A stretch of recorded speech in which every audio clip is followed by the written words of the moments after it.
now go into the third of the self-interest mystery schools, Aquarius. And the two different songs actually interestingly describe the two different sides of Aquarius. The spacious objectivity and the revolutionary change agent. Well, you know, so one of them is pretty dynamic, and then the other is celestial. Nothing but spaciousness. both are really part of it. So, this is an air sign. It's an air mystery school. And we've already seen another one already. We've already talked about another one, Libra. However, there's a huge difference. Actually, the air signs Gemini, which we'll see later, and Aquarius have more in common with each other than they do with Libra. What makes Libra air is it has to do with the rules, agreements, mental concepts from which society forms itself around. It's air in that sense. It's the ideas around how can we form a culture to have fair relationships. How can we negotiate, be diplomatic, and make things work? How can we have things around the table? It's basically ideas about how to do that. That's how it's an air sign. Aquarius is also air. But as a sign of self-interest, it's basically the complete, total, unfettered freedom of exploring the mind and consciousness for its own sake.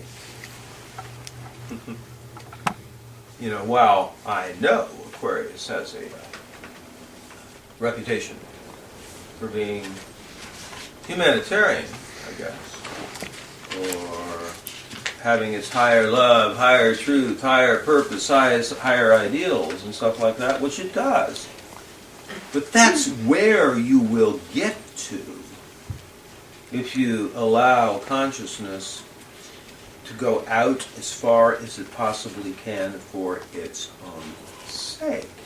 It does not wish to be bound put into any boundaries. You know, so if somebody says, this is the way it is, Aquarius says, I see it with a bigger picture. I see a larger, more expanded view.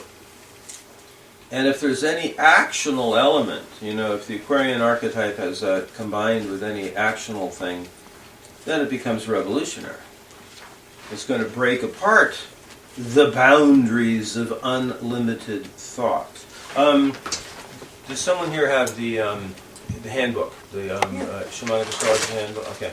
So, occasionally one will find a quote that so perfectly will capture the essence of a sign,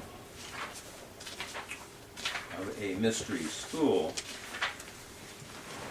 And this is the quote. Aquarius. All life forms should have the right and the opportunity to have an existence which is endowed with the freedom to produce the maximum amount of probable lines of reality in an evolving direction by choice, without repression of awareness or the manipulation of physical, mental, or spiritual aspects. That, to me, that is so completely Aquarius. And if Aquarius was running the world, that is the Declaration of Independence right there. Mission statement here. Right. Mm-hmm. All life forms. I like the all life forms part. The freedom to produce the maximum amount of probable lines of reality. Nobody's going to get stuck in Channel 7. You know? Without any repression of any kind of awareness or no manipulation of physical, mental, or spiritual aspects. You shall be free. Freedom! To pursue happiness. Hmm? To pursue happiness. Well, if you expand your awareness, maximum probable lines of direction, you will get to an expanded version of happiness, which is just one of the many aspects of freedom. Since it's an air sign, it has to do with thinking, with consciousness, outside the boundaries. So Libra has to be within certain boundaries, the boundaries of culture. Aquarius has no such constraint. So it's kind of a pure revolutionary action. I mean, it's really not so interested in what comes from the revolution, as long as there's greater freedom.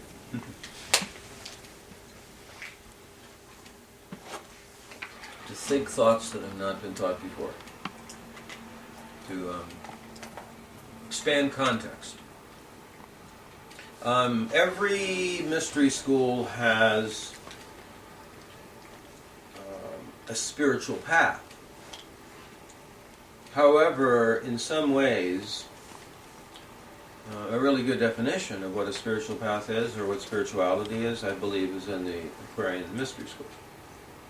And that definition would be, wherever you're at in your life, perceive the greatest possible view. See it with the greatest possible view. And if you happen to be at any point in your life, and there's the possibility of seeing it in a bigger way, a more expanded way, take it. That's spirituality within the framework of Aquarius. Now, I would say throughout all of history, unless one happens to be from an Aquarian planet, where consensus reality is Aquarian, that Aquarius in this planet is always represented what could be called the avant-garde, the progressive, the innovative, the revolutionary. And it, because it's a universal energy, I'll quote, higher energy, therefore we have higher love, higher truth, higher meaning. Universal principles are part of it. Because of the freedom to be able to go bigger, higher, more spacious. Without attachment, really, to results,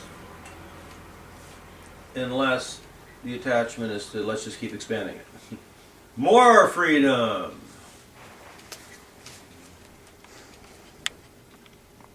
Now this whole imagery about what if one was from an Aquarian planet? One of the mythic stories we always like to share about the Aquarian Mystery School, and this would refer to, say, people who used to be Aquarius, like those who come in with Aquarius. One of the ways we like to talk about it is to say the Aquarian types from the past are not really from here. They have dropped in from, shall we say, less dense dimensions. Who knows? Their original reality would be more at home in a lucid dream. I mean, what happens in a lucid dream? Well, you know, you can fly. You can move through walls. If you really do lucidity quite well, if you have a desire, there's a maximum of 2-second delay in thinking the desire and its manifestation. That's how it works in a less dense realm. This also could be sort of imagined like being from the realm of fairy, the David Kingdom.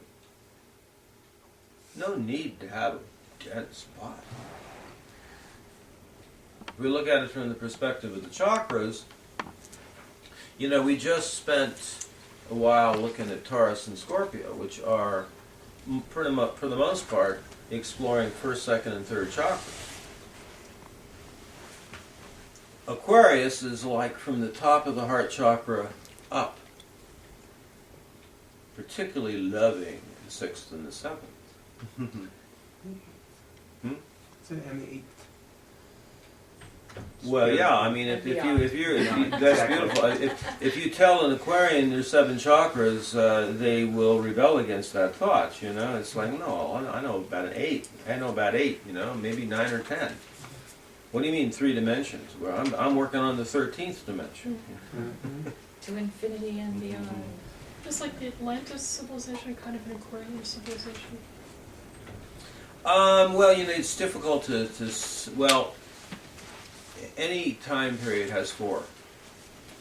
Aquarius could be thought of as being the, maybe the, it's using a kind of a refined technology, not steam or, you know, not a gross technology, right? Crystal technology, as it were. I think Aquarius does have often a stronger affinity with silicon than they do with DNA. And it actually could be said that Aquarius doesn't really need a body. In fact, Aquarius, those who have been Aquarius are usually quite surprised at what the implications are of having a body. It sucks, man. Who? Who came up with that, anyway? What was I thinking? Although, on a good day, it's like, sex in a body. Now, there's one. Or emotion that's not a concept. To actually feel an emotion. Wow. Or love that's not just a good idea. But that's the journey of Aquarius when it's making a descent. But if a person is here to investigate Aquarius, then it is to investigate spaciousness, higher chakras, expanded view, utter, total, complete freedom, as well as that Uranian force to liberate oneself from boundaries, from form and structure. So it's like sitting across from someone who celebrates form and structure. Aquarius would say, what? What is that? To be stuck in Channel 7? To master, I guess it's okay to master Channel 7, but wow, look at all these other vibrations. Unfettered freedom, to be able to see things without any conformity whatsoever. There's that T-shirt slogan made famous by the children of Cayelin, Castell. You laugh at me because I'm different. I laugh at you because you're all the same. Or, why be normal? You know, that's another good one. There's this passion in Aquarius to be utterly and totally and completely unique. It's kind of like that human statement, I've got to be me. Different than normal, where normal is defined as average. Also, of all the mystery schools, Aquarius is the one that is most, in fact I would say more than most, it's 100% free electron. It has no concept around what bonding is. Free electron. With that in mind, it is often extremely experimental. It's experimental, free to experiment. Let's see what happens. It's actually really important for Aquarius to experiment, to see what happens. One of the key words for Aquarius is objectivity. Objective awareness. In the history of humanity, Aquarius is actually the driving motivation for what in the Western world is called the Age of Enlightenment. historically the Age of Enlightenment, what was it, 1600s, somewhere in that time frame. The motivation of the Age of Enlightenment, which was the origin of science, it was a reaction against the two predominant superstitions of the culture. The whole culture was superstition, according to the people who were the rebels against it. One was the superstitions of the church, and the only other thing, in fact the reason why the church happened originally, was a counterbalance against what they considered to be superstition, which were the old pagan ways. Animist worldview, the whole thing that we talked about earlier, as above, so below, about the world of correspondence, that the trees are alive, the world is alive, the planet is alive, the stars are alive, had degenerated into a kind of superstition. People were giving their power away to it.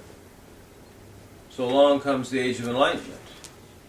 Rational scientific method. Let's step back away from this and be objective. What's really going on here? Now, unfortunately, that which is called science today is a very different animal. I mean, today, science is far from objective, riddled with subjective biases and frequently open to the highest bidder. So objectivity can be manipulated and used for an agenda. But true Aquarius, or the original insights of science, were an attempt to be free of subjective bias. See things as they are. Now, from the perspective of spirituality, what is the Aquarian path? Which I defined earlier, but we can just say something more about it. The highest level of Aquarius is the eye behind the eye. The fair witness, the high witness. It's that place in Buddhism where we just notice the world rising and falling. The consciousness behind consciousness, the witness. Witness consciousness. It is not making judgments. That is utter, total freedom.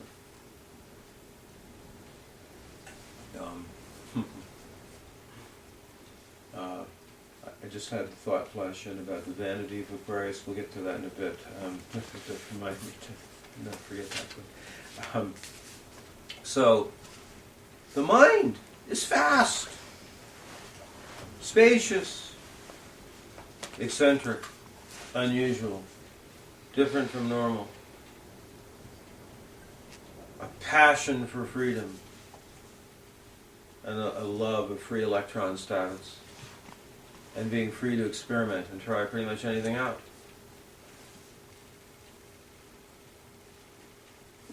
There is actually, though, another reason why an Aquarian type, and this would be specifically involved with people who used to be Aquarius, coming in with Aquarius, coming from advanced, higher dimension.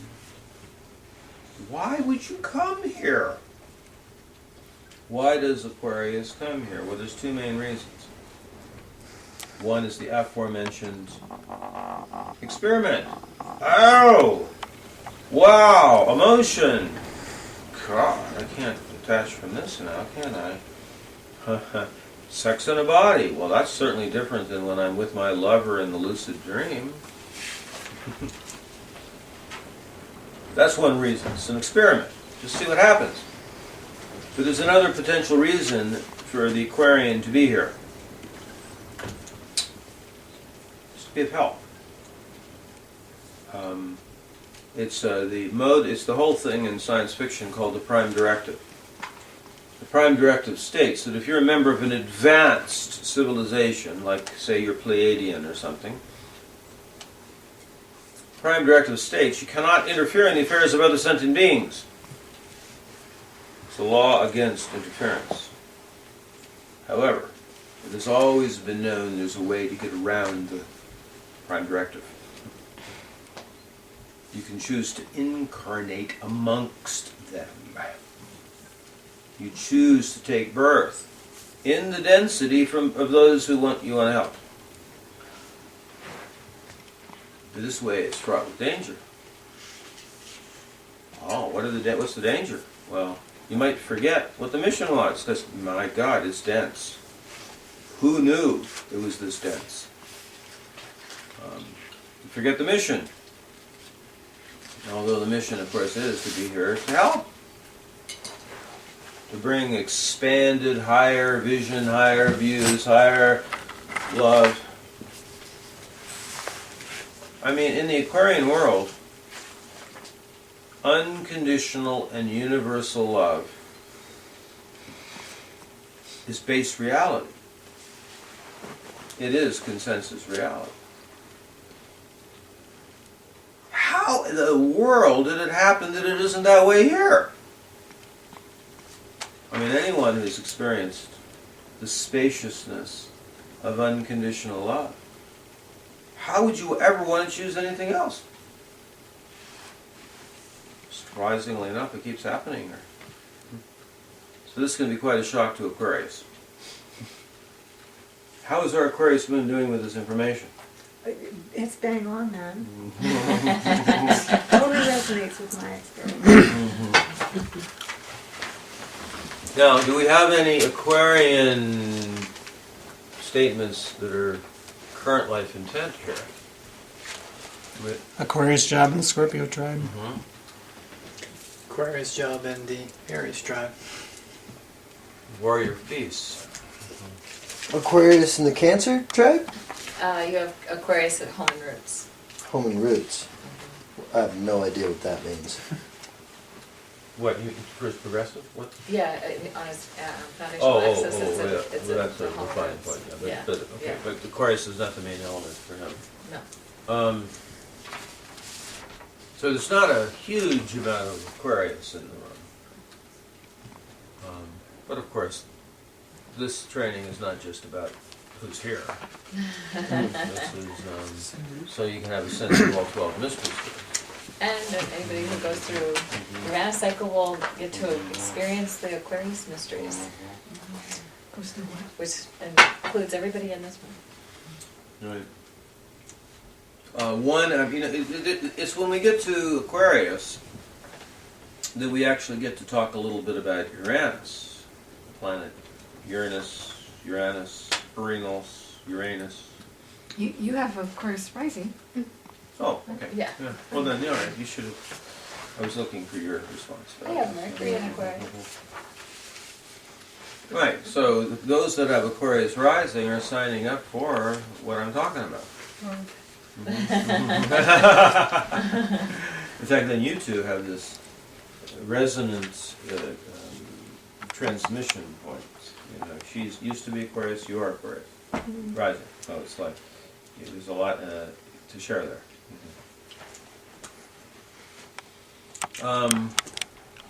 How to go in the direction of Aquarius.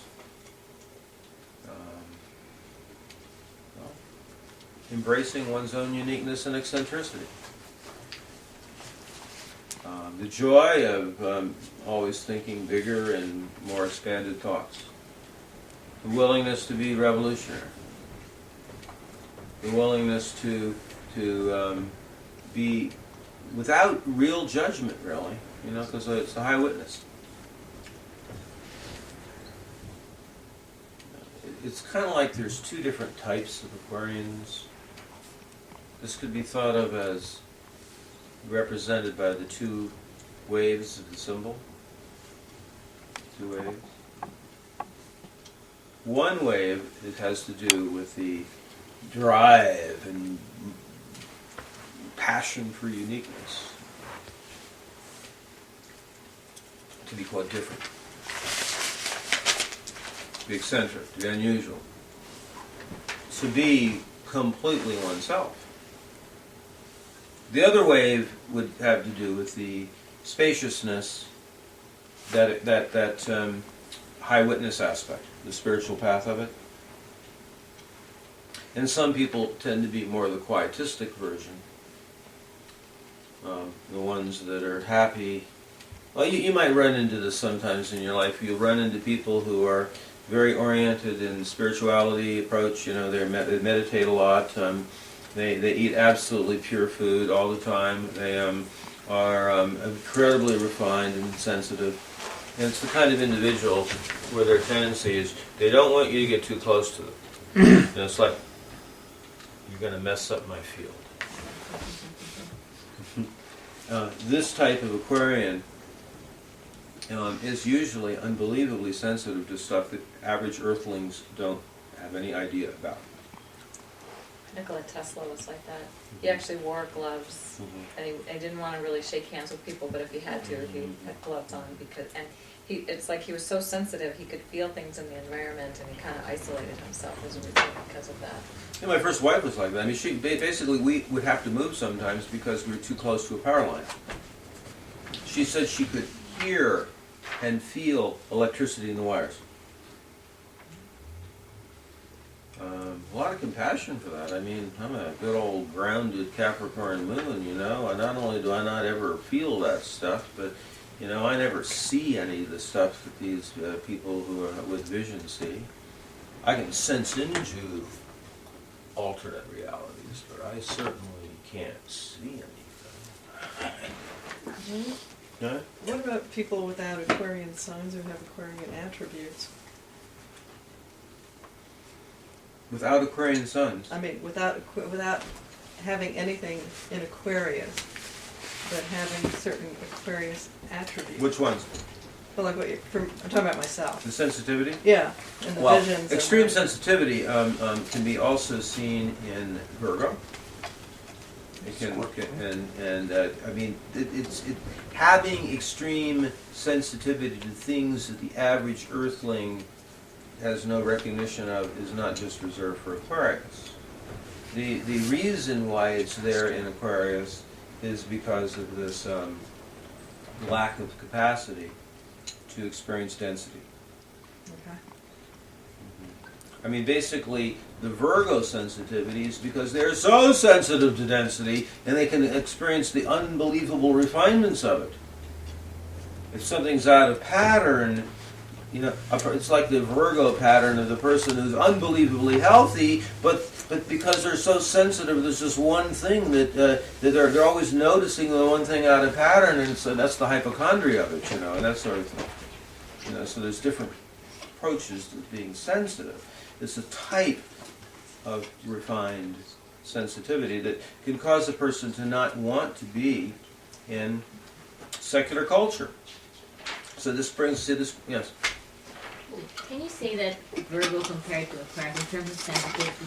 For Virgo, it's more with things related to the earth. Yes. And Aquarius, it's more of the vibes. Well, yeah, but actually both, yes, I think that's accurate. In fact, from the perspective of this issue, there's a tremendous similarity between Virgo and Aquarius, which I'll try to come back to when we get to Virgo.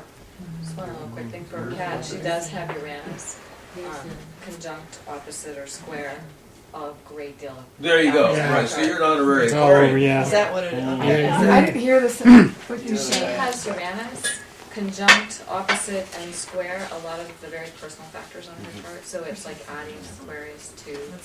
You have a healthy Oh, That dose makes, all because I over do the place. relate to, I mean, when Right. we did the thing yesterday, the jury. And when we do our workshop on planetary complexes, you know, like Not adding exactly. in the squares and conjunctions and oppositions to the outer planets, you would be referred to as an honorary Aquarian.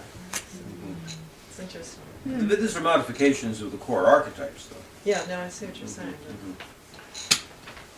Blessing and a curse. Well, Isn't it is, it- we are Blessing entering and the curse. Aquarian age, and I think people with consciousnesses being uplifted, more and more people might be Well, more but sensitive. you're taking this a little. Unfortunately, there's Getting off topic, in sorry. Shamanic Astrology, we perceive the entrance into 4 ages, not just one. So we're actually entering into the water bearer, the bull, the lion, and the scorpion. And so, Cool. And that's what, Except or the self-interest group. yeah, totally. right. Oh, And so that's a whole. Just to give you a brief thing on this. If it was all about entering into the age of Aquarius, then everybody would be just completely thrilled that within 50 years we will be entering into the singularity. Do you know what the Or singularity is? The singularity is this panacea nirvana that many technos are into, cyber geeks that are into, which is basically we'll soon be able to download our consciousness into a computer chip and live forever. Which is, of course, absolutely contrary to the shamanic view, which is about DNA. Now, so that's a whole additional conversation. But we sure, Aquarius, and what we are speaking of is Aquarius, the universal qualities, the fact that we're all, I'll mention this when we get to Leo, which is the next thing, which is that we are at the point of where the program for divinity, the blueprint for expanded higher chakra, knowing our divinity, connection to the one and everything, is spread to all human beings. We're all in it together. That's the universality of Aquarius. Yeah. So that's an important issue. But back to, I'm sorry. no, Go ahead. it's just, I'm just wondering, the Uranus aspect, is that what probably helped her get out of Capricorn? Yeah. Oh my God, yes. The shift, change. I mean, a Capricorn moon without any Neptune or Uranus or something like that is much more likely to be thoroughly and completely stuck in form. So it's like a dislocating thing. So we're talking about Uranus a little bit here. The change agent of Uranus, the change agent aspect of Aquarius, the mystery school, is what in shamanism is called changing the assemblage point. Okay. By being hit by lightning in a good way. Or falling down the stairs. When there's no particular reason for it. And of course there are going to be certain types of shamanic teachers, fourth way teachers, who their whole shtick is to look at somebody and see whether they're stuck or not. If there's like too much Capricorn going on over here, and they'll just walk over and look in the head somewhere, hit on the shoulder, and it's like send you spinning, dislocating the assemblage point, So they're pretending to be the lightning, Exactly. You're taking the role of being the lightning. Your whole point of view, everything in your whole reality has to reorganize around a new assembly point.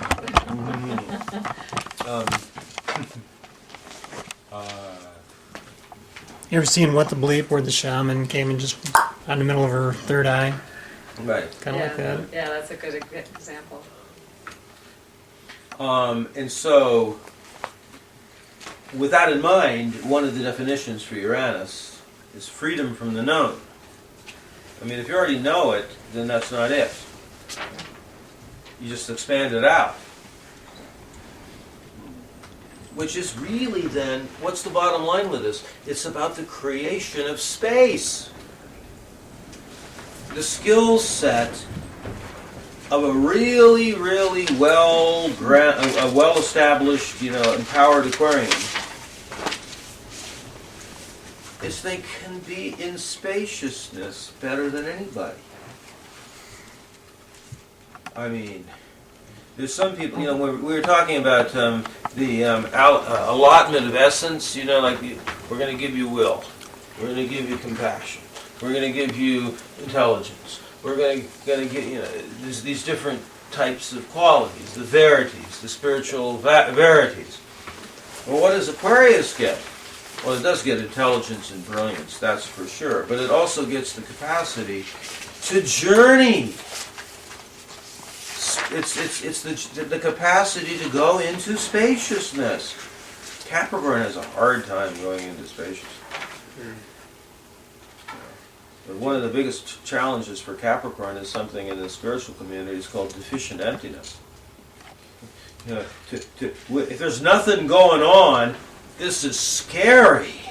You know, you got to have a function or something to do. But Aquarius, it's like, wow, I'll just stay here as long as possible. Jesus, there's an infinite journey of consciousness. Infinite journey of spaciousness available. Now, the vanity of Aquarius, it's kind of like you go up to this person, you know, the person, of course, has a brilliant mind. They think a lot.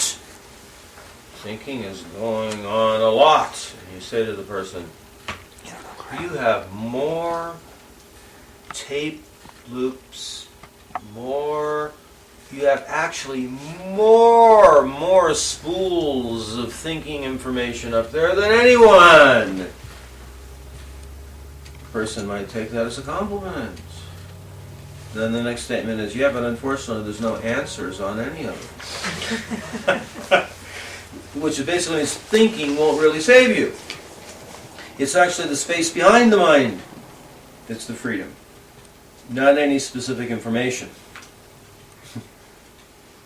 So therefore it's the resolution of consciousness, expanding consciousness out so far that it's the eye behind the eye. Expanding out consciousness so far that it's the witness to even thinking.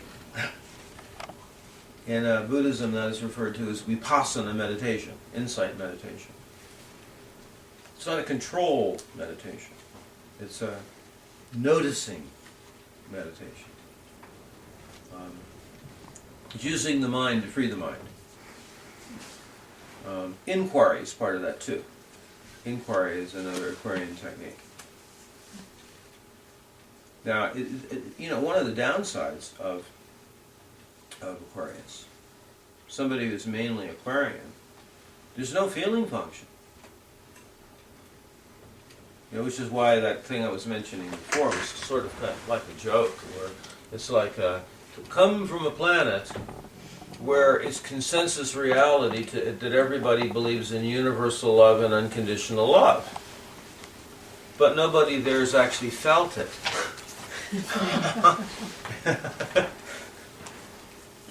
Now, I'd rather live on a planet that where that's the consensus reality. And so that's the predicament of the Aquarius moons. They come in where there is universal love is a basic reality, and they come here, and you know the average person here has to go through a hell of a lot of trauma in order to get to the spaciousness. Well, the Aquarian comes in and is then, you know, putting that spaciousness into form. So what we're getting here, actually, by looking at Aquarius and next Leo, are the evolution mystery schools, while Taurus and Scorpio are the involution mystery schools. Taurus and Scorpio are spirit into matter. Aquarius and Leo are into spaciousness and consciousness and freedom. Yeah. Just for my own clarification, can it be said that, you know, those virtual reality games is something like Aquarius, where you know you control it and you're actually holding an apple but you're not? Right. It's just in the mind. Virtual reality, yeah. Something like Yeah, it's like, that's actually like lucid dreaming. Mm-hmm. Very, very good insight there, yeah. So, let's see, gods and goddesses, well, I guess the stock characters for Aquarian gods would be the scientist. But it also could be the consciousness explorer. And when we say the scientist, your example is a really good one, you know, like a Tesla type character, or a Royal Rife is another good example of this type. The caricature of this type of God is the man who is like the absent-minded professor, but he's perpetually working on. I mean, he's had this idea for 30 years. He's always this close to making it happen, which is the free energy device, or cold fusion or something. These are Aquarian dreams. Something Tesla actually did develop, but was indeed. squelched. The Capricorn world doesn't want to have anything to do with this. Can't make money on free energy. But then we also have a version of the mystic, not the mystic. This is like two kinds of. This is more like the.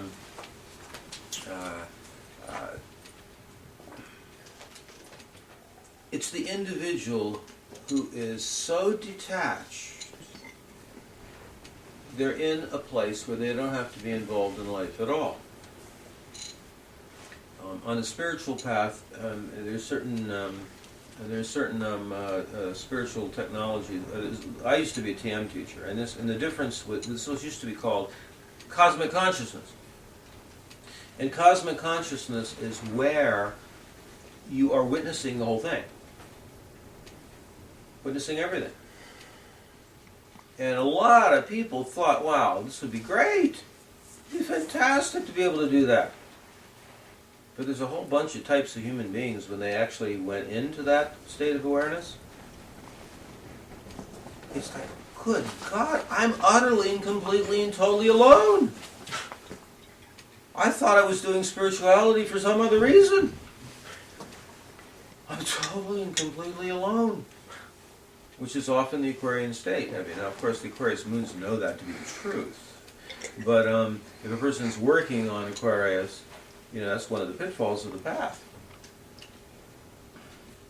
Fortunately, the entire journey toward fulfillment and enlightenment, you don't stay in a place of profound, utter aloneness forever. But that is one of the pitfalls of the Aquarian place. Because it's all mind, it's not heart, it's not feeling function. So, can you think of anything else that might be worthwhile to bring up about the Aquarian Mystery School here? Talked about the shadow, that there is no shadow. The shadow, what is the shadow of Aquarius? Why, there is no shadow. It's all unfolding as it should. It's like the sort of light polarized place, I mean, it's a very fine line. I mean, you can sometimes run into people who very glibly will say, it's all good, or the universe is unfolding as it should, it's all perfect. Which, from the perspective of Aquarius, is the truth. However, many people who say that are either denying or avoiding more human experiences, or have not actually had the opportunity to go there. And so sometimes it's called splitting off, or spiritual bypass. Along these same lines, those that have a sufficient amount of Aquarius actually have a wonderful tool for surviving extreme trauma. Like, let's say, I could speculate and say, who are the only people who could actually survive being in a concentration camp?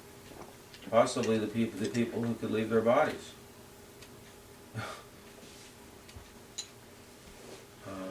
The individuals with a bunch of Aquarius will go through when they're young. Depends on the rest of the chart, but they could go through like an early experience of violation, abuse, and easily not be present for the experience.